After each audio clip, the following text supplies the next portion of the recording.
నమస్తే అండి, నేను డాక్టర్ రాజేష్. నేను అపోలో హాస్పిటల్స్ కాకినాడలో ఎమర్జెన్సీ ఫిజిషియన్గా వర్క్ చేస్తున్నాను. ఈరోజు మనం ఎండ యొక్క ఎఫెక్ట్స్ మళ్ళీ వడదెబ్బ యొక్క గురించి మనం కంప్లీట్గా తెలుసుకుందాము. అందులో ముందుగా వడదెబ్బ రాకముందు మనకు కొన్ని జరుగుతూ ఉంటాయి. అవి మనం ముందే గమనించి ఉంటే కనుక వడదెబ్బ రాకుండా జరుగుతుంది. ఆ వడదెబ్బ రాకముందు జరిగే స్టేజెస్ అన్నీ ఏంటంటే డిఫరెంట్ స్టేజెస్ ఏమొస్తాయంటే హీట్ ర్యాష్, తర్వాత సన్ బర్న్, తర్వాత హీట్ క్రాంప్స్, తర్వాత హీట్ ఎగ్జాషన్, ఆ తర్వాత హీట్ స్ట్రోక్. ఇలాగ డిఫరెంట్ స్టేజెస్లో 5 డిఫరెంట్ స్టేజెస్లో మనకి వడదెబ్బ అనేది తగులుతుంది.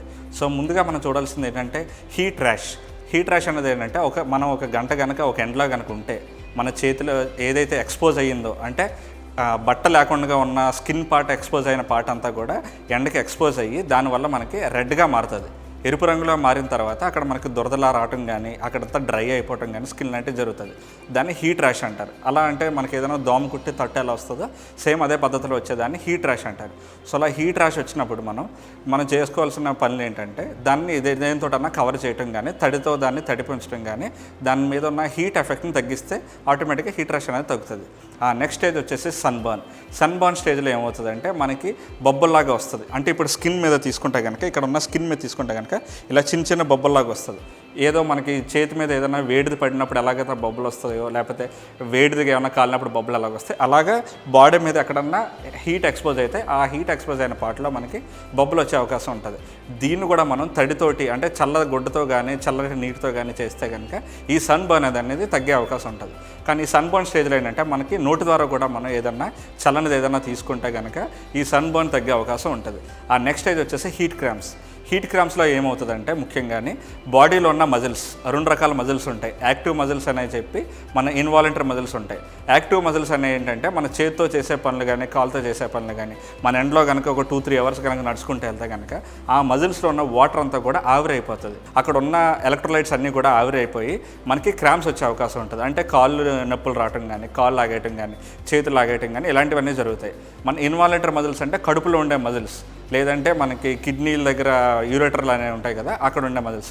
వీటిలో ఏమవుతుందంటే మనకి కంప్లీట్గా మనకి ఆ వాటర్ అనేది ఎవాపరేట్ అయిపోవటం వల్ల కడుపు నొప్పి రావటం కానీ కిడ్నీలో పెయిన్ రావటం కానీ నడుము నొప్పి రావటం కానీ ఇలాంటివి వచ్చే అవకాశం ఉంటుంది. ఈ స్టేజ్లో మనం ఓరల్గా నీటితో పాటు దాంట్లో ఉన్న లవణాలు కూడా మనం యాడ్ చేయాలి. ఆ లవణాలు వచ్చేసి మనకి సోడియం, పొటాషియం, క్లోరైడ్ ఇలాంటివన్నీ మనం యాడ్ చేయాలి.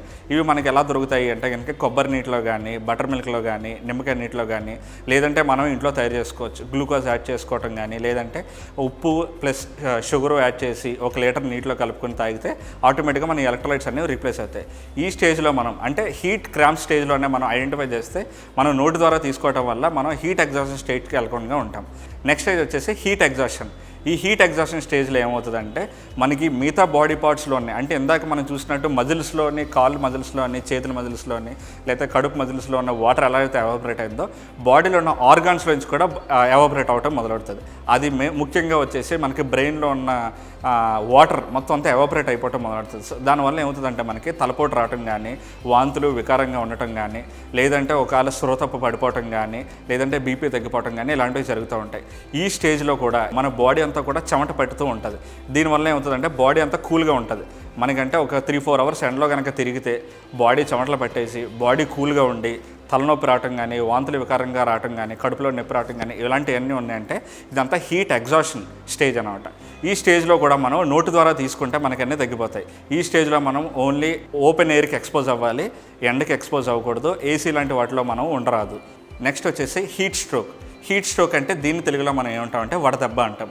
ఈ స్టేజ్లో ఏమవుతుందంటే బాడీలో ఉన్న టెంపరేచర్ ఇంకా పెరిగిపోయి మన ఒంటి మీద ఉన్న చెమటలంతా కూడా ఆవిరైపోయి చెమట లేకుండా బాడీ టెంపరేచర్ పెరిగిపోయి మన స్రోతప్పిక పడిపోయే అవకాశం ఉంటుంది.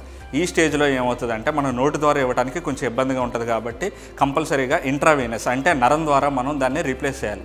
ఇంట్రావీనస్ ద్వారా రీప్లేస్ చేసినప్పుడు ఏమేమవుతుందంటే మన బాడీలో ఉన్న లవణాలన్నీ రీప్లేస్ చేస్తాం.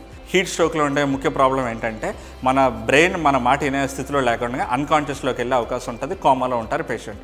సో హీట్ స్ట్రోక్లోకి వెళ్ళకుండా మనం ముందే కనుక నోటి ద్వారా తీసుకుంటే కనుక ముందే కనుక ఎండకి ఎక్స్పోజ్ అవ్వకుండా ఉంటే కనుక మనకి ఈ హీట్ స్ట్రోక్ స్టేజ్లోకి వెళ్ళాం.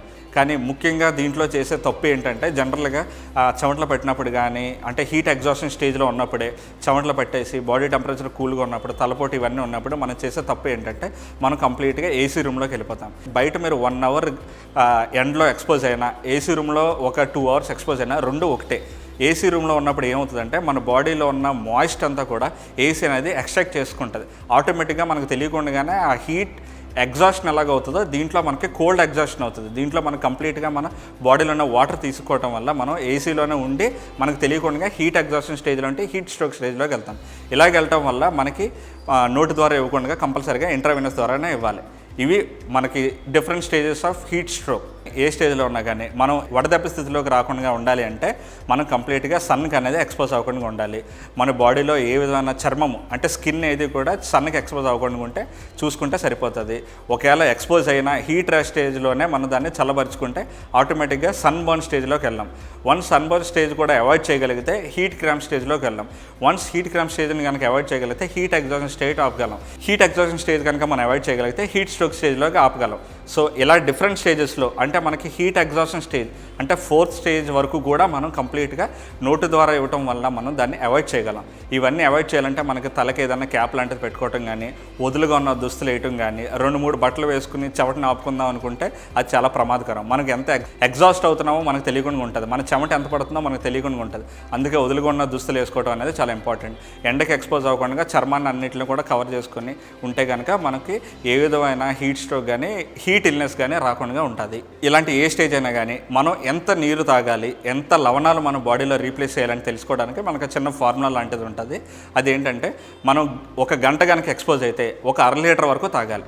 2 గంటలకు ఎక్స్పోజ్ అయితే కనుక 1 లీటర్ వరకు తాగాలి. అలాగా మనం ఎక్స్పోజ్ అయిన టైంలో 0.5% ఆఫ్ వాటర్ కనుక రీప్లేస్ అయితే ఆటోమేటిక్గా మన బాడీలో ఉన్న చెమట ఎంత అయితే ఎగ్జాస్ట్ అయిపోయిందో అదంతా కూడా రీప్లేస్ అవకాశం ఉంటుంది.